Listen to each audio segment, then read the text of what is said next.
Todos nós que fomos criados no Brasil recebemos o impacto de um caos mental intolerável e sofremos por isso de graves deficiências de percepção e de julgamento. Todos nós, sem exceção. A não ser, evidentemente, aqueles que não são propriamente brasileiros, que chegaram da Europa anteontem, ou chegaram da China anteontem, ou aqueles que perceberam isso e se esforçaram para vencer isso. Percebemos mal a relação tempo-espaço, as conexões causais na vida prática, o nexo de ação e resultado, os valores e proporções na vida moral, etc. Olha, o número de vezes que eu vi pessoas se queixando de que não obtiveram resultado nenhum em ações que elas não praticaram, é uma grandeza. Então, o sujeito não faz, não desencadeia o efeito, ele não obtém a causa e depois ele fica triste porque ele não lembra que ele não desencadeou o efeito. Não é isso? Isso aqui é muito comum no Brasil. Tanto na esfera individual, da vida individual, quanto na esfera pública. Enfim, não sabemos viver. Tive a sorte de perceber isso quando era ainda um adolescente, mediante o confronto do meu desempenho na vida com o de pessoas de origem europeia recente. Bom, eu estava ali na casa de um amigo meu, judeu de origem russa. Estava eu, ele e mais um priminho dele. E estava ali fazendo um lanche e de repente chega o pai do menino, senta conosco e pergunta para nós: de onde vieram essas coisas que vocês estão aí comendo? E daí ele foi explicando para nós meticulosamente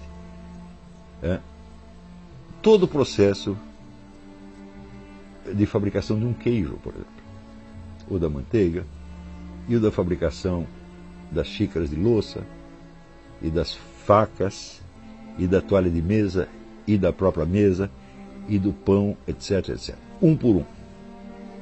E assim aquilo foi como se caísse escamas dos meus olhos. E eu de repente percebi, pô, esse homem está na realidade e eu estou no mundo da lua. Porque eu estou aqui mexendo com coisas que eu não tenho a menor ideia do que são. E que para mim me parece que a gente colhe em árvores, você estende a mão e pega uma xícara, pega uma faca, pega uma mesa, uma toalha de mesa. Tudo apareceu por mágica.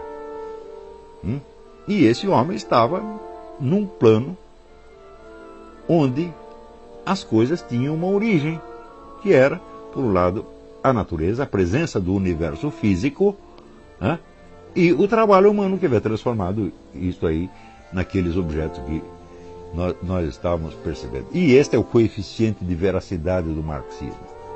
Para aí, não vai além disso. Porém, isso para mim foi um choque de realidade.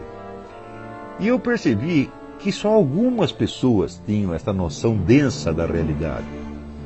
Realidade que se constitui de uma presença física e de uma ação que se desempenha ali e que é o tecido da nossa própria vida.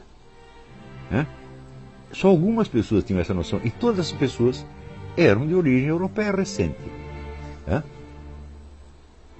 Então, ou o pai tinha vindo da Europa, ou a própria pessoa era húngaro, era russo, era alemão, alguma coisa assim, e falou, eu não vi um brasileiro que tivesse isso.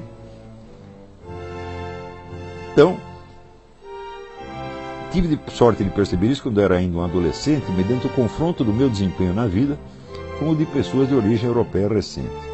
Cheguei à conclusão de que eu era um sonso, um bobão em toda a linha. Fiquei estarrecido e comecei um trabalho de autorreforma que levou mais de 20 anos.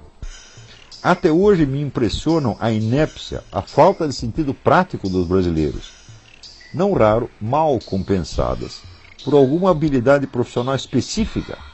Por exemplo, o sujeito é um empresário e investidor, sabe fazer dinheiro e se gaba de ser, por isso, um homem prático, mas não sabe resolver conflitos domésticos banais ou planejar suas férias sem transformá-las num pesadelo, e assim por diante. Por exemplo, surge um conflito entre o filho e a mãe, e o pai não sabe botar aquilo. Pergunta para mim se isso acontece. Surge um problema aqui entre o filho e a mãe. Se eu levar mais de 1 minuto para resolver isso, eu sou a besta quadrada. Eu resolvo e pacifico a coisa na hora, porque eu sei como funciona, meu Deus do céu. No entanto, os homens práticos são empresários, são generais de exército, são investidores, são políticos, tomam grandes decisões, acham que são homens práticos porque têm o domínio da prática na sua profissão específica, mas não tem na vida.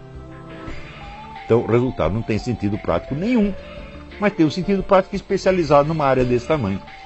Ele sabe administrar, por exemplo, uma fábrica, mas não sabe administrar a sua porca vida.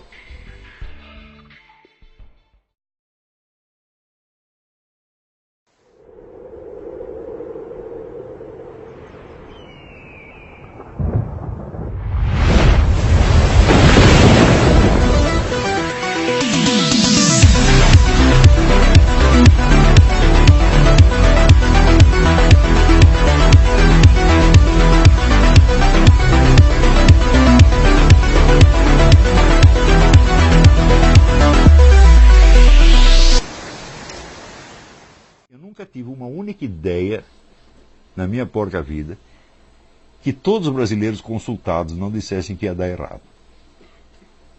Sempre.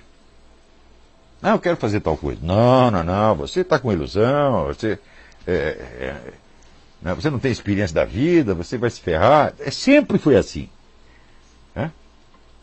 Ou seja, o indivíduo compensa a sua incapacidade prática castrando a capacidade prática do outro e castrando o desejo de agir. Então, é claro que nós estamos num país doente, mas quando dizemos um país doente, onde está o país doente? Bom, ele está na sociedade em volta, mas ele está no seu coração também. Você é doente. Todos nós brasileiros somos doentes. Todos nós somos incapazes. E, para nos tornarmos capazes, nós temos que fazer uma reforma dentro de nós. Então, começar por perceber isso, olhar no espelho e dizer, eu não sei fazer nada. Então, aprenda a fazer alguma coisa, depois outra, depois outra, depois outra, depois outra. Por exemplo, você tem um conflito doméstico. Como é que você resolve o conflito doméstico? Duas pessoas brigam, como é que você faz? Ou tem dois cachorros brigando, como é que você separa o cachorro? Eu digo, bom, você não sabe, mas em algum lugar existe alguém que sabe. Existe uma tradição, uma cultura, onde houve um aprendizado que foi passado de geração em geração. Então, aquilo que você não sabe, alguém sabe. E procurar isso chama-se adquirir cultura. Mas acontece que no Brasil, cultura é uma coisa, a vida prática é outra.